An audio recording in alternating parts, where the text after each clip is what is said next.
우리 혹시 이 찬양 들어보셨어요? 이런 믿으면 안 돼. 한번 옛날에 들어본 기억이 나는데 사실은 뒷부분에 있는 한 부분만 우리가 좀 살펴보려는데 그냥 재미도 있고 또 깊이 생각할 또 내용들도 좀 많은 것 같아서 그냥 한국어를 한번 들어보겠습니다. 한번 들어보세요.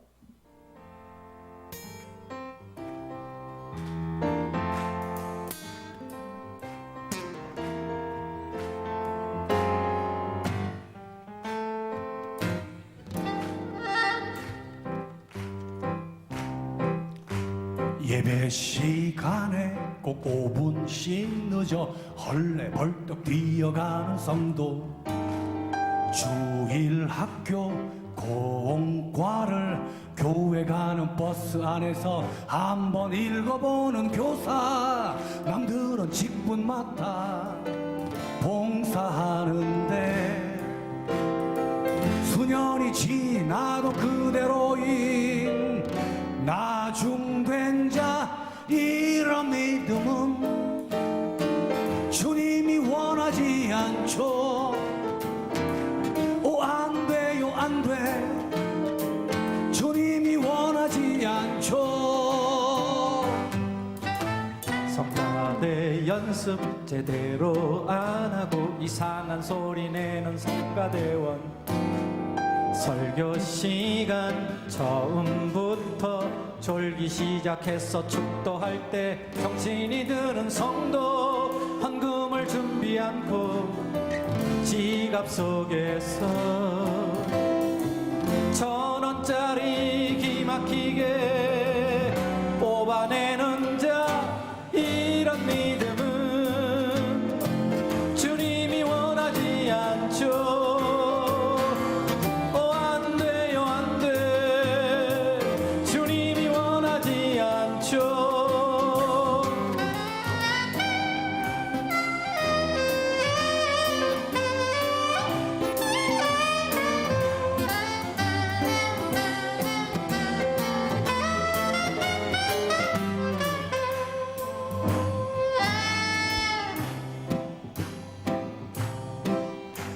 예배 시간에 삐삐 소리로 모두의 시선을 받는 성도, 교회 일을 상의할 때 반대를 위한 반대로 분위기 망치는 성도니, 교회 문 나갈 때 주님과 작별하여 생활 속에서 주님과는 별거하는 자, 이런 믿음은 주님이 원하지 않죠.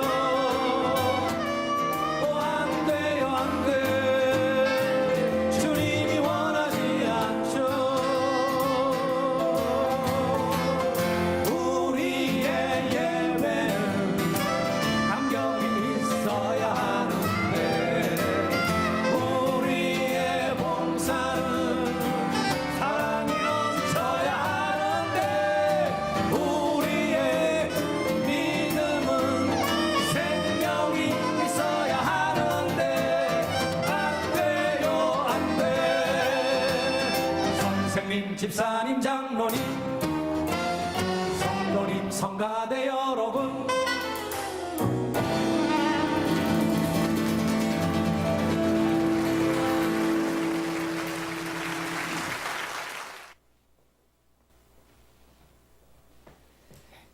성도님, 집사님, 장로님, 권사가 빠졌다고 좋아하지요. 원래 이 찬양 자체가 사실은 오늘 설교에 관계가 많지는 않습니다. 이들은 저 다윗과 요나단이라고 하는 우리 복음송 가수들인데, 이 찬양을 어떤 대형교회 그 어린이 찬양단이 이제 부른 것이 유튜브에 많이 나와 있어요. 그 가사 중에 이런 가사가 있습니다. 헌금을 준비 않고 지갑 속에서 1,000원짜리 기막히게 찾아내는 자. 들으셨어요? 예.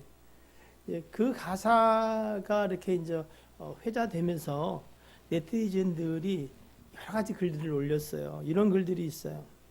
1,000원짜리 내면 안 된다는 황당한 가사. 야, 정말 교회가 이런 곳인 걸 새삼 느끼네요. 또 이런 얘기도 있어요. 100원 냈다간 돌 맞아 죽겠군. 목사 너도 돈 좋아하는 인간 맞구나. 뭐 등등의 이런 내용들이 질비했다 그래요. 나름 또 이렇게 긴 댓글도 있었어요. 한국 교회가 돈에 대한 관심이 얼마나 많은지 단적으로 보여주는 예입니다. 세상에 어느 종교가 그 찬송 노래에 돈이 나온 예가 있습니까? 참으로 한심하고 부끄러운 일입니다. 아무리 요즘 신자들의 수가 줄어든다고 하지만 이런 노래까지 만들어 그것도 철없는 어린애들에게까지 노래시킨다는 것이 기가 막힌 일입니다. 돈으로 믿음을 측정하는 것이 말이 안 되는 이야기입니다.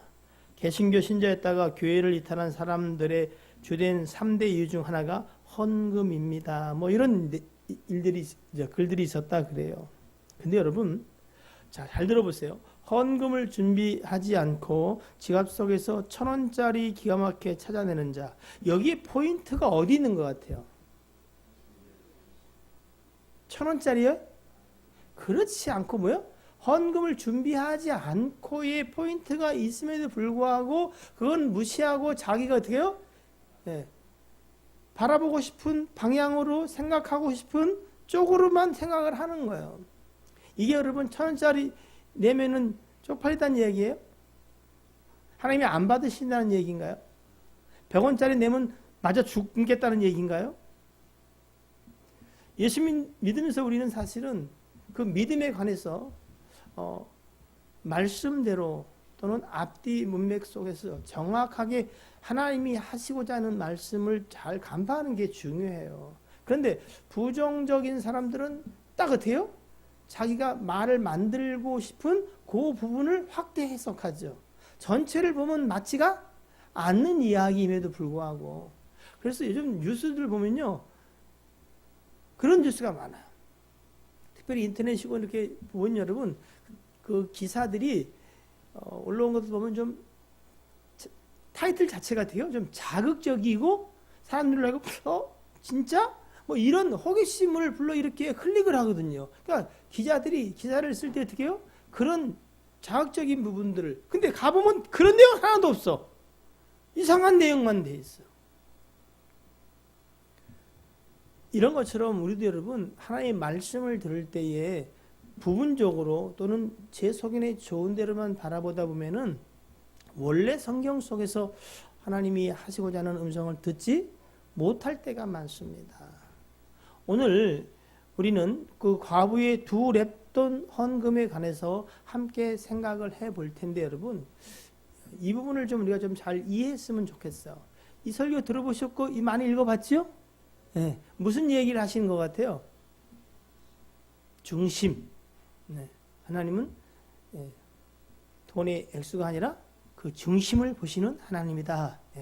그게 틀렸다는 이야기가 아닙니다. 그러나 사실은 여러분, 이 이야기를 이해하는 데는 몇 가지 이제 배경도 좀 알면 좀 재미도 있고 또 잠도 확 깨고, 그리고 그렇구나 좀 이해를 더 깊이 가질 수 있는 내용들이 있는데, 예루살렘 성전에는요, 그 성전은 사실 솔로몬 성전은 아니었어요. 예수님 당시에는 솔로몬 성전은 불타고 헤롯이 증건한 46년 동안 짓고 있는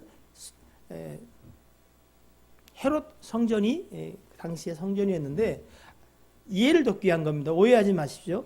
지성소가 있고 성소가 있었어요. 그렇죠? 그리고 마당, 뜰이 있었어요. 뜰은 크게 4가지의 뜰이 있었어요. 제일 들어오면서 있는 게 이방인의 뜰이에요. 이방인의 뜰. 첫 번째. 두 번째, 좀 더 나아가면 어떻게요? 여인의 뜰이 있어요. 그러니까 이방인들은 여기까지 올 수 있어. 그리고 이스라엘 사람 중에 여인들은 여인의 뜰까지 갈 수 있어. 그 다음에가 이스라엘의 뜰입니다. 이스라엘 사람 중에 남자만 갈 수가 있어. 그리고 그 다음에 제사장의 뜰이 있어요. 거기서 제사장들이 짐승을 잡고 이렇게. 그런데 예수님이 성전에 들어오셔서 성전을 정결케 하는 일을 하시죠. 그죠? 거기서 돈을 바꿔주면서 이익을 챙기고 장사치들이 자기 이익을 남기는 일에 예수님이 분노하셨는데, 그것 때문에 분노한 것보다 여러분, 그 장사치들이 환전소를 차리고 장사하는 물건들을 차려 놓은 뜰이 어느 뜰일 것 같아요? 그게 이방인의 뜰이야. 그럼 이방인의 뜰에 누가 와 있어야 돼요? 이방인들이 그렇게 배려해서 그들에게도 복음을 전해질 그런 기회들을 만드셨는데 이 뜰을 누가? 유대인의 그 썩어진 장사치들이 그 이방인의 뜰을 차지하고 그들이 들어오지 못하게 거기서 자기의 영업행위를 하는 것을 보고 누가요? 그래서 거룩한 분노를 열심히 터뜨린 거예요. 예, 장사치 하는 것, 그것도 물론 주님이 분노하셨지만 주 목적은 뭐냐면 그들이 거할 곳을 너희가 방해하고 오히려 거기에 진을 치고 그들의 짐을 막는도다. 여기에 더 크게 분노하셨을 거예요. 그리고 이방인의 뜰 다음에 무슨 뜰이 있다 그랬죠? 여인의 뜰. 이 여인의 뜰에 바로 이 연보함들이 놓여져 있었어요. 그러니까 이방인들은 연보를 드릴 기회가 있다 없다? 없었어요. 그러니까 그런 의미에서 보면은 이방인들이 개종해서 이렇게 뭐 하지 않으면은 하나님 앞에 예물 드릴 수 있는 것도 하나님은 당신의 백성들에게 받으시는 게 아닐까 그런 생각을 잠깐 해봤는데 그 여인의 뜰에 있는 연보에는 나팔 모양의 그 13개의 연보함들이 놓여 있었다고 해요, 당시에요. 각각 거기에는 용도가 있어, 연보함에. 그 중에 하나가 오늘 소개되는 이 과부, 두렙돈 드린 그 여인이 들었던 연보함의 궤가 아마 자발적 기부금이었다. 그러니까 일반인들을 돕기 위해서 넣는 그런 자발적인 연보였을 것이다. 이렇게 얘기들을 많이 하는데 여러분 아무튼 그 여인의 뜰에 놓여진 그 연보함에 이제 사람들이 헌금을 할 때 오늘 본문에 보니까 여러분 41절에 예수께서 헌금함을 대하여 앉으사 아마 가만히 이렇게 무리들을 관찰하시기 위해서 자리를 잡으셨나 봐요. 무리가 어떻게 헌금함에 돈 넣는가를 보실새 어떤 부자는 많이 넣는데 한 가난한 과부는 와서 얼마를요? 2렙돈 곧 한 고드란트. 그러니까 2렙돈이 한 고드란트라는데 여기 이 2렙돈이라고 하는 단어는 작은 금 뜻이에요. 여러분 누가복음 12장인가 보면 여러분 홀이라도 갚지 않으면 나올 수 없다. 그 홀이 지극히 작은 그러니까 당시 헬라의 돈 화폐 중에서 가장 작은 동전의 단위가 렙돈이에요. 렙돈. 네. 렙돈인데 당시의 성전 규정상으로는 한 렙돈은 너무 작아서 그것을 헌금으로 드리는 것은 규정상 안 됐어요. 최소 드릴 수 있는 게 한 고드란트, 즉 뭐요? 2렙돈이었던 거예요. 무슨 얘기 이해되시죠? 그러니까 여인이 없는 가운데 하나님께 드릴 수 있는 최소의 가장 기본적인 것이 2렙돈이에요. 2렙돈은 아주 작은데 지금 가치로 치면 글쎄요. 한 2렙돈, 5원짜리 2개 정도 이렇게 헌금하면 넣었던 돈 1,000원, 조금 더 확대하면 1,500원. 이제 하루 품삯을 데나리온을 얼마로 잡느냐에 따라서 좀 차이가 날 수 있어요. 그러니까 데나리온의 한 128분의 1 정도 된다 그래요. 그러니까 10만 원이면 나눠보세요. 여러분이 계산할 리가 없고 758원인가 얼마 그런데 곱하기 2니까 어떻게 한 1,500원? 그러니까 근데 다 10만 원을 받는 건 아니죠. 그죠? 7만 원이면 더 작아질 수 있는 거니까. 그러니까 1,000원에서 뭐 그 정도. 그러니까 지금 쉽게 이해하면 5원짜리 동전 2개를 드린 것이다라고 생각해 볼 수 있어요. 자, 그런데 왜 주님은 이 여인이 드리는 헌금을 가장 많이 넣었다라고 했느냐 하면은 이유도 있어요. 그죠? 44절을 보면은 뭐냐면 그들은 나머지 부자들은 뭐요? 그 풍족한 중에서 얼마를 넣었거니와. 자, 그들이 풍족한 가운데 얼마를 넣은 거와 이 과부가 드린 2렙돈과 어느 게 많겠어요? 우리는 뭐 그렇게 어렵지 않게 최소한 쌤쌤이야. 왜? 더 작은 건 드릴 수가 없었으니까. 그러니까 풍족한 가운데 넣었으니까 어떻게 일반인이 볼 때 그들이 훨씬 많이 드렸음을 볼 수 있어요. 그런데 이 과부는 그 가난한 중에 비참한 삶 가운데서 자기가 갖고 있던 모든 소유 곧 생활비 전부를 넣었기 때문에 주님이 다른 사람보다 많이 넣었다고 인정을 한 거야.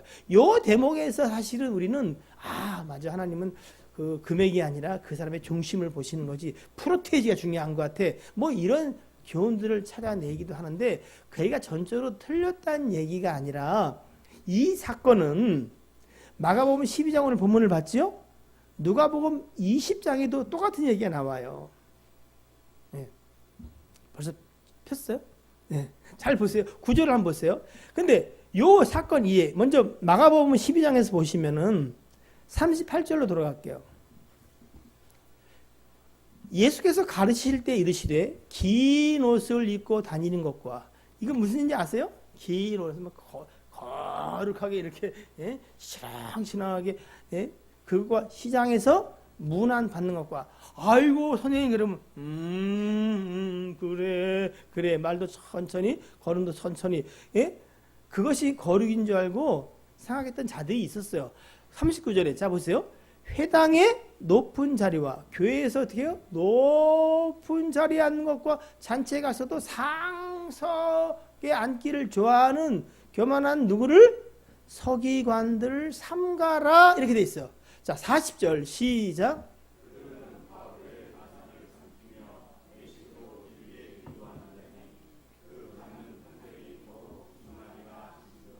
(40절에) 과부와 관계된 이야기가 하나 있어요. 그죠? 뭐라고 돼 있어요? 그들은 과부의 가산이 뭐예요? 집, 전부, 재산 전체를 삼키는 자들이며, 그들은 설교할 때 여러분 가난하다고 헌금 못 하십니까? 그러면서 어떻게 해요? 헌금을 위한 설교를 통해서 그 사람들의 마음을 훔쳐서 그들로 하여금 어떻게 해요? 드리지 않으면 안 되도록 설교를 해서 이미 큰 재산은 다 어떻게 해요? 드리도록 하고 그 중에 많은 부분을 자신들이 착복하며, 이런 얘기라는 거예요. 예? 지금 누구에 대한 이야기라는 거예요? 그 서기관들을 삼가고 그들을 책망하시는 이 이야기가 진행되는 과정 속에 41절 다음에 41절에 가서 헌금함 얘기를 하고 있다는 거예요. 그러면서 가난한 과부의 2렙돈을 이야기하셨어요. 그죠? 칭찬했다는 말은 없어요. 더 제일 많이 들었다, 그 말이 칭찬일 수는 있으나 칭찬했다는 말은 없어요. 자, 그리고 나서 여러분 13장으로 넘어가면은 그 일 이후에 예수께서 성전에서 나가실 때에 제자 중 하나가 이르되 선생님이여 보소서, 이 돌들이 어떠하며 이 건물들이 어떠하나이까. 그 성전을 가르쳐서 이야기하는 거예요. 요한복음 2장에 보면은 이 예루살렘 성전은 46년 동안 지었는데 이 화려함이 얼마나 웅장하고 아름답습니까? 대단하지 않습니까? 쟤들이 이렇게 얘기한 거 기억하시죠? 46년 동안 돈을 들여서 지은 성전이에요. 그러나 주님이 뭐라 하냐면은 내가 이것을 뭐요? 3일 만에 헐겠다 그러세요. 예? 이제 그 성전 이야기를 하는 거. 이 큰 건물들을 보느냐? 돌 하나도 돌 위에 남지 않고 다 무너뜨려지리라 하시니라. 그것이 회파될 것을 이야기하는데, 이렇게 성전을 금으로 쌓기 때문에 여러분 벽돌에 벽돌도 안 남는 이유는 뭐예요? 금들을 다 캐가려고 완전히 그냥 쑥대밭이 되어지는 걸 이야기하는 거예요. 자, 이 이야기를 이제 누가복음 20장으로 가면은, 마가복음은 12장 13절로 나눠져 있으니까 다른 얘기 같지만 원래 성경은 이렇게 장절이 처음부터 나눠져 있던 게 아니고 편의상 이야기를 너무 쭉 진행되니까 찾고 구별하기 위해서 장절을 나눈 거니까 앞뒤 문맥을 잘 살펴볼 필요가 있다. 장로님 서시면 여기 화면을 가리지 마시고 조금만 비켜주시면. 자, 그래서 누가복음은 20장 45절부터 쭉 이렇게 보면은 이야기가 그대로 똑같이 나와 있어요. 자, 볼게요. 45절. 모든 백성이 들을 때 예수께서 그 제자들에게 이르시되 긴 옷을 입고 다니는 것을 원하며 시장에서 문안받는 것과 회당의 높은 자리와 잔치의 윗자리를 좋아하는 누구를? 서기관들을 삼가라, 조심해라, 이들을 책망하시는 거예요. 그들은 과부의 뭐요? 가산을 삼키며 외식으로 길게 기도하니 그들이 더 엄중한 심판을 받으리라 하시니라. 예수께서 눈을 들어 부자들이 헌금함에 헌금 넣는 것을 보시고 또 어떤 가난한 과부가 두 렙 넣는 것을 보시고 이르시되 내가 참으로 너에게 말하노니 이 가난한 과부가 다른 모든 사람보다 많이 넣었도다. 저들은 그 풍족한 가운데 헌금을 넣었거니와 이 과부는 그 가난한 중에서 자기가 가지고 있는 생활비 전부를 넣었느니라 하시니라. 어떤 사람들이 성경을 가르쳐 그 아름다운 돌과 헌물로 꾸민 것을 말하며 예수께 이르시되 어떻게 해요? 너희 보는 이것들이 날이 이르면 돌 하나도 돌 위에 남지 않고 다 무너뜨려지리라.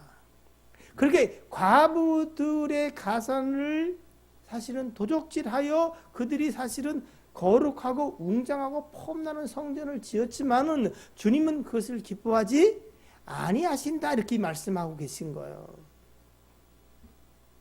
이제 가산을 다 드리고 드릴 수 있는 것이 없는 상태에서 겨우 얼마가 남아요? 두 렙돈 가진 것이 남았는데 그것조차도 어떻게 해요? 사실은 삼켜버리는 자들이라 이야기하는 거예요. 헌금을 하는 게 옳지 않다는 이야기를 하는 것이 아니라 주님은요 사실은 여러분이 최선을 다해 힘써 다하는 것들을 기뻐하시지만 그것이 여러분의 삶을 회파하고 그리고 진실이라기보다는 누군가가 그들을 꼬드겨서 그런 일을 하는 것을 주님은 결단코 원하지 아니한다는 거예요. 물론 이 두 렙돈 사건을 통해서 주님은 주님의 세법, 주님이 세마는 법을 우리에게 이야기해 줘요. 겉으로 드러난 것이 아니라 그 마음의 중심으로 하는 것을 기뻐하신다는 주님의 셈법을 보여주기도 해요. 이 당시에는 여러분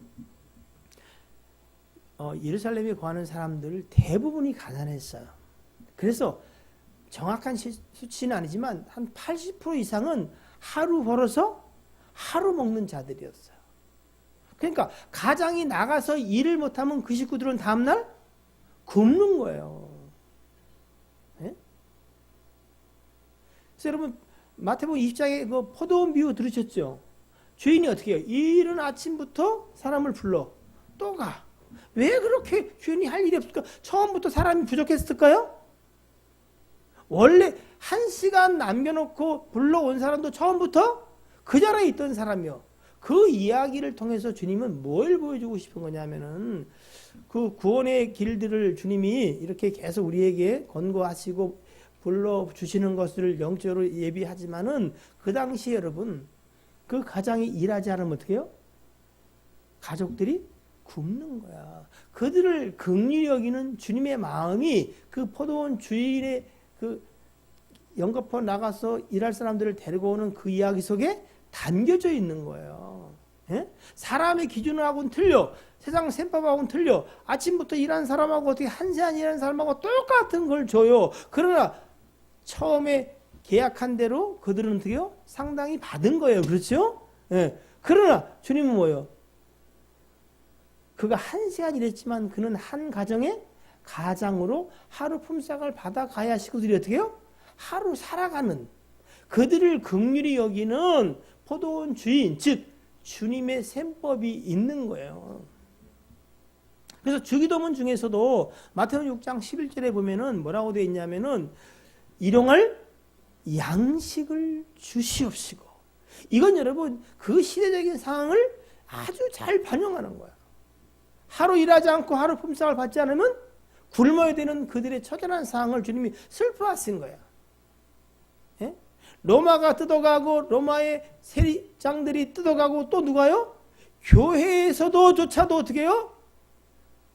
그들이 기쁨으로 감사함으로 드는 것보다는 어떻게 해서든 재배를 채우고 그리고 화려한 성전을 위해서 그들의 손을 비트는 것에 대해 주님이 마음이 상하셨고 그 일을 책망하고 계신 거예요. 여러분 우리 교회 속에서 혹시 여러분 중에 나중에 또는 지금 많은 헌금을 내신다면은 그렇지 못한 성도를 여러분 째려보거나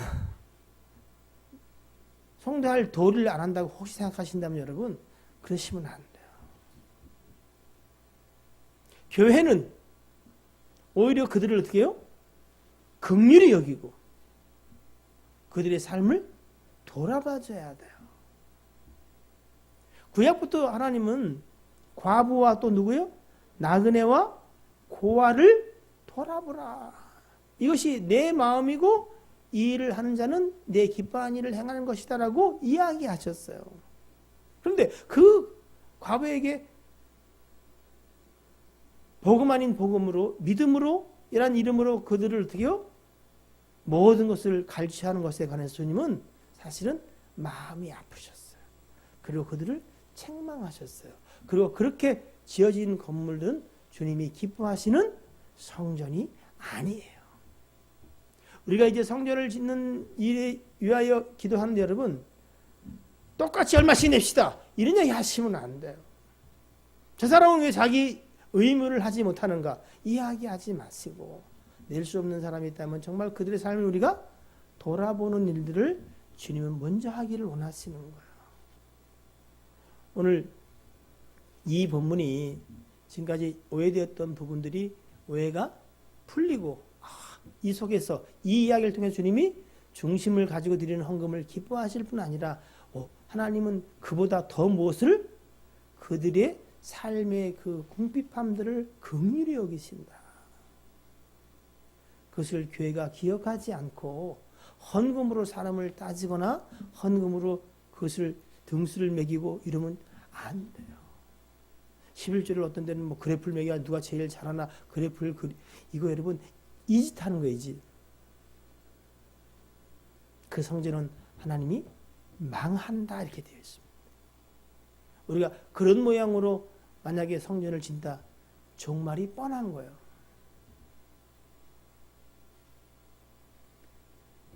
제가 제일 이 말씀을 깊이 들어야 되겠고 중직자들도 마찬가지고 우리가 모두가 마찬가지예요. 교회에서 또 다른 차별이 있어요. 돈 있는 자와 그렇지 못한 자. 여러분 나중에 하나님이 여러분에게 재물 얻을 능을 줘서 성전을 건축하게 할 그때에 교만하다면 여러분 차라리 헌금을 안 하시는 게 낫습니다. 하나님은 하나님의 일은 하나님이 하십니다. 우리를 가난하게 하실 때는 가난하게 하신 하나님의 뜻이 있고 부유하게 하실 때는 부유하게 하신 하나님의 뜻이 있어요. 교회가 본질을 잃어버린 채로 외형적으로 뭔가 과시하는 데에만 마음을 쓰는 것은 옳지 않습니다. 나 솔직히 저는 요즘 그런 생각을 좀 해요.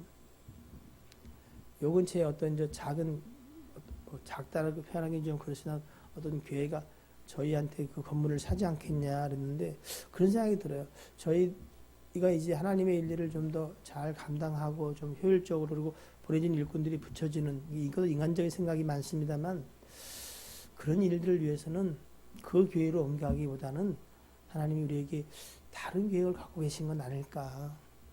또 성전이 건축되면 그 교회가 저쪽에 새로 지어졌대 라고 사람들에게 여러분 전도지를 요즘 돌려도 어떻게 해요? 아예 안 봐요. 그러니까 저희 집에 오면 전단지 보면 알아요. 전단지 이렇게 꽂혀놓으면 저희 집 같은 경우 볼까 안 볼까요? 그냥 그걸 어떻게 해요? 그냥 우리는 페이지통에 집어넣어 버려요. 그래서 이런 기도가 모르겠어요. 조심스러운 하나님. 이제 교회가 여기 있음을 그리고 우리 교회에 관심 있는 사람들이 한번 모여지고 여러분들도 또 복음을 전할 때 꼭 그것 때문에 복음을 전하는 건 아니지만은 저쪽에 교회가 새로 지어졌습니다. 한번 예수 믿고 구원받고 하나님의 자녀가 되시죠. 이렇게 권고할 때 좀 또 필요한 복음 전도와 그리고 복음의 확장을 위해서 필요한 교회를 주셨으면 좋겠다. 이런 생각을 하게 되더라고요. 이게 제 개인적인 욕심에서인지 주님이 내게 주신 마음인지는 잘 모르겠습니다만 그래서 이 말씀을 보면서 그럼에도 불구하고 참 우리의 중심이 화려한 거나 크고 웅장한 사람에게 보이는 것에 관심을 가져서는 안 되겠다. 그러나 하나님은 우리에게 그것이 허락될 때에 분명히 누구를 통해 일하신다고요? 사람을 통해서 일하십니다. 저와 여러분들이 하나님의 일에 쓰임을 받게 될 텐데 그때 여러분 풍족한 곳 가운데 들을 수 있음이 감사가 되기를 바라고 여러분 최소 드릴 수 있는 게 2렛돈 5번째 동전 2개를 던지는 사실은 그 무게 자체가 1.7g인가 그래요. 그 동전이라는 게.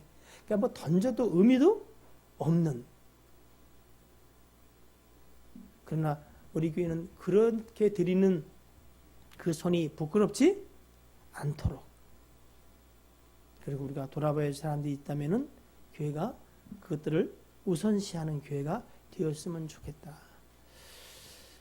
감사하게도 저희는 뭐 개척을 하면서부터 21년 전부터 헌금 바구니를 돌리지는 않습니다만 여러분, 결론은 분명해요. 하나님을 사랑한 자는 드리기를 뭐요? 기뻐한다는 걸 알아요. 여러분 어때요? 아니에요? 네. 드릴 수 있으면 기분 좋고 행복해. 드리고 싶은 마음이 들어요. 우리 교회가 무슨 뭐 주변에다 실어주기를 합니까? 누가 1등 했다고 발표를 합니까? 에? 일일이 봉투 읽어주면서 누가 냈다고. 저희 대학 때 그랬어요. 헌금 낸 걸 일일이 다 읽어주는데 그게 한 1, 20분 지났어요. 그때 제가 상처를 많이 받았어요. 저건 정말 안 되겠다. 헌금은 좀 더 나와요. 11조 하신 분들 이제 이름 써놓으면은 11조 하는 사람들, 안 하던 사람을 다 합니다. 하나님은 돈을 우리에게 이야기하시는 게 아니에요.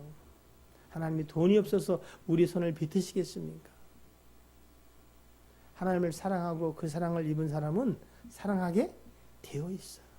사랑하는 이에게는 모든 걸 다 드리고 싶어요. 이제 우리에게 그 마음이 있고 우리가 할 수 있는 최선을 다해서 하나님 받으실 만한 향기로운 것을 드리는 건 중요하지만은 교회는 여러분, 그리고 또 좀 더 넉넉하고 후한 분들이 계시다면 그들은 누구를요? 그 가난한 자들을 없인 여김이 없이 그들을 살피셔야 합니다. 교회가 물질 중심으로 또는 힘 있는 사람 중심으로 흘러서는 안 되는 것을 기억하시고 여러분 그런 교회가 되지 않기를 여러분이 기도하셔야 합니다. 그리고 우리가 하나님 앞에 쓰임 받으려면 미리부터 마음이 연단되고 훈련받을 필요가 있음을 기억하시기를 바랍니다. 기도하겠습니다.